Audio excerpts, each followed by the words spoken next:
This conference will now be Well, recorded. welcome everybody to the Flowerful Living Wellness Community Wellness Day, our Healing Wednesdays. And as always, I really want to welcome you for being here, whether you're live or you're watching us on our YouTube or coming over on Facebook. We really thank you for connecting with us. So today we're continuing our June message and it was interesting because here's the almanac right there. That's what it's saying about bees, and we're going to be talking about bees today. And it's to be okay, it says a honeybee swarm is a group of bees that leave an original colony, usually because of overcrowding. This most often occurs in late spring or early summer. The swarm will contain the old queen, a few drones, and thousands of worker bees, and about half of the colony. The group leaves the hive and settles on a tree or on other object until the scouts can find a suitable nesting site, such as a tree cavity. The process takes a few hours to a day or so. Honeybees swarm are not normally aggressive unless they're provoked. So I have a great story with that. I'll be sharing with mine. But just to kind of give you guys an idea of what we're doing on that, so we're really theming this whole thing on looking at the phenomenon of swarming. So what is swarming, and how would that be on an internal level for us? So, on an outward level, it could be how, the bees are pollinating, sustaining life, and the inner way of that, looking within ourselves, could be our heart, our nervous system, thoughts and emotions. Are there areas where we're feeling overcrowded or feeling like I just have this fight flight thing happening where I just feel like there's just things that don't feel really connected to that. So, when our inner hive gets overcrowded with thoughts, obligations, unprocessed emotions, we could swarm. And I think today, hopefully, swarm will come from a really different perspective. I would really love to call it reorganizing, or just kind of reevaluating and realigning myself into a new way of being, because that's really what the birds are, the birds and the bees. The bees are doing. They're really looking at, oh, it's time for us to grow and shift and change and kind of change locations. It's part of the adventures of life, and really looking at that. But coming from an outer level, if we're looking at ourselves from that, what would that be? And it could be the distractions that we have, maybe how I'm pacifying myself or self-soothing with either tech or scrolling, vices and addictions. So there's a lot of different ways that we can be looking at the swarm phenomenon and how that might be looking for ourselves. So today I'm going to be looking at bees, and I've got a great story. Of course, Spirit's so great at manifesting stories, so I'll talk about that.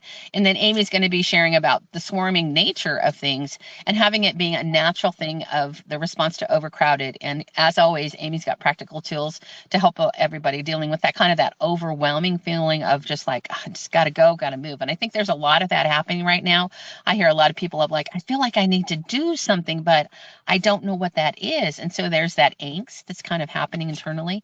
And then Maria is going to be guiding us in listening to our soul's reasons of that phenomena that's swarming, and then how we can anchor in a new hive for helping us to align with our new gifts and talents, whether that's painting or whatever we're going to be doing with that. So I have a flower shop in Riverside, California. It's called Flowers for You. We've been there for over 45 years, and within about 10 years of our original location, we were renting, and then we moved into a house.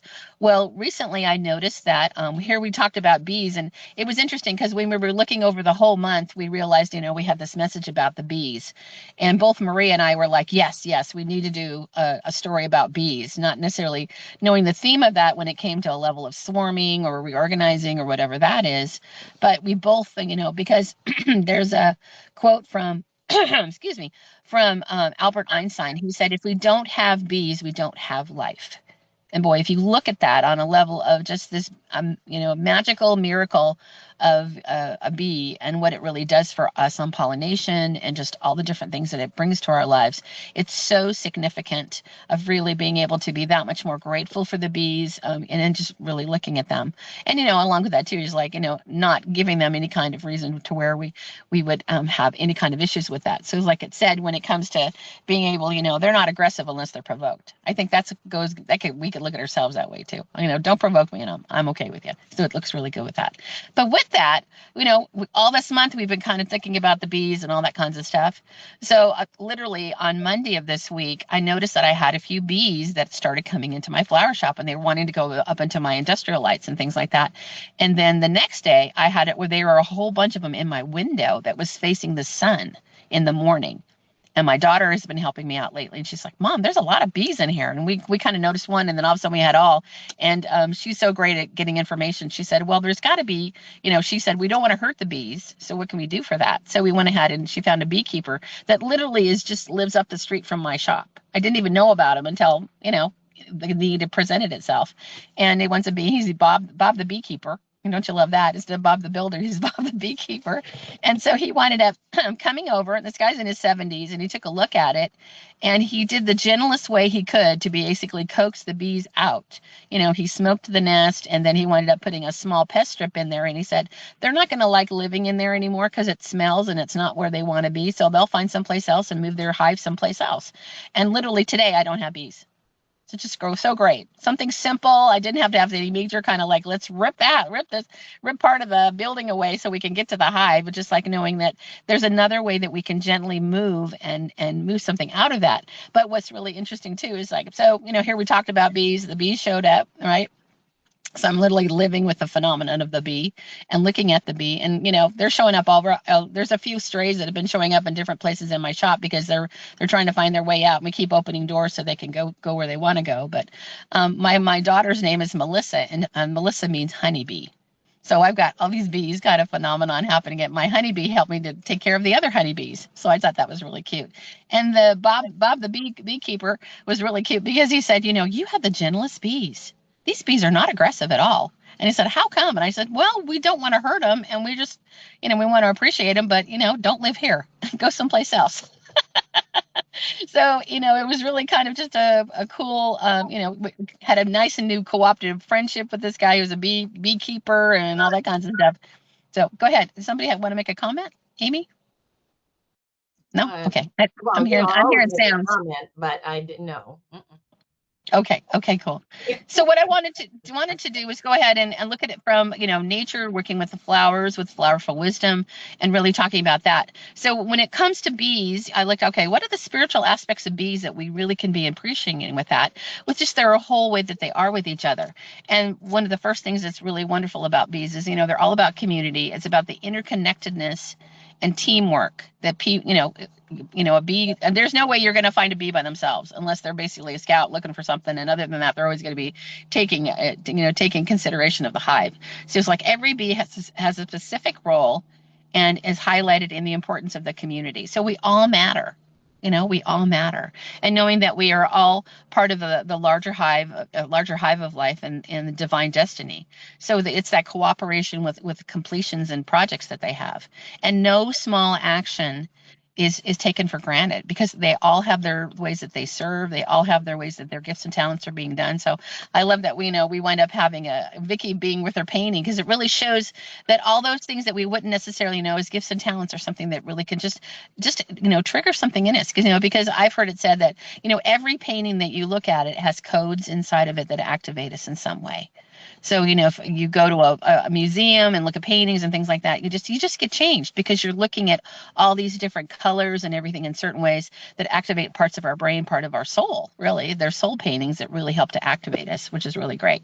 And there's always purposeful productivity. So, bees collect the nectar for the hive, but there's also byproducts of the pollination of the flowers and then just helping the earth to thrive. Like I said, if we didn't have bees, we wouldn't really be able to survive. And they said that miners' spiritual journeys is as deep passions for leading into the generations of life. So really moving from the presence and the benefit of that. And it's funny, they're saying, optimism and focus. Bees are optimistic. I'm like, well, okay. I bet, like I said, I've got gentle bees and we're pretty happy that they're hanging around. So, bees always look past the thorns and the obstacles for the sweetness within the flowers. I think that's really good to look at that from that perspective and just kind of as a metaphor. And they also teach us to have the main positive persistence attitudes of focus rather than getting bogged down in negativity. I don't think I've ever seen a down, a depressed bee. I don't know. How would we know? Okay. Being able to look at that.